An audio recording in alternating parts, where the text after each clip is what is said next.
This week, as we dig into Romans 11, man, there's a lot to cover here.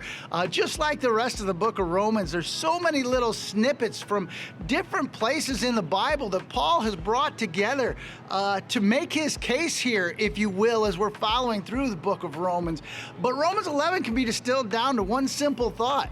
Salvation is for everyone. Every single one of us, whether we've turned our backs on Jesus before or not. God is there with grace and mercy, just eager to welcome us back, not through anything we did, but strictly through what he's done. But I do think it's interesting here that, like I said, there's so much here that we can't really just dig into it in these little 5-minute segments. So as we've been encouraging you to do this whole time through this whole series, dig in for yourself. There's so much here in Romans, man.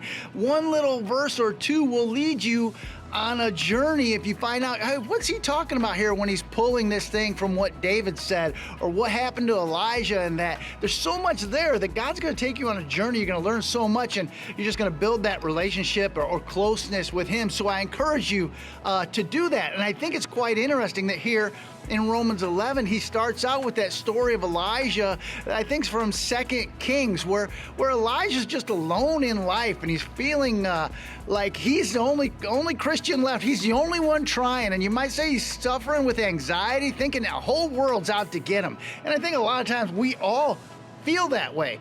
But if you notice where Elijah ends up, he ends up in this cave alone with who? Alone with God. And he spends that time with God. And then, this earthquake comes and God isn't in the earthquake, and this fire comes and God isn't in the fire.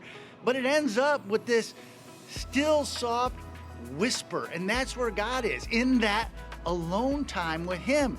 So I guess I want to use this week to encourage you to take this book of Romans and just spend some alone time with God. He'll speak to you and you'll grow closer to him like you've never done before. And again, if you're not a Christ follower and you've turned your back on God, I encourage you to maybe turn the other way.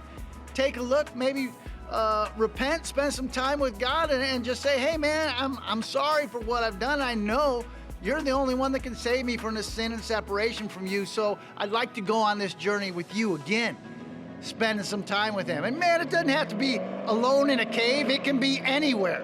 We just know that God is everywhere and he's always reaching out to us. So I just wanted to encourage you with that this week, and we'll catch you next time on Wednesday Wisdom. I hope you have a great week.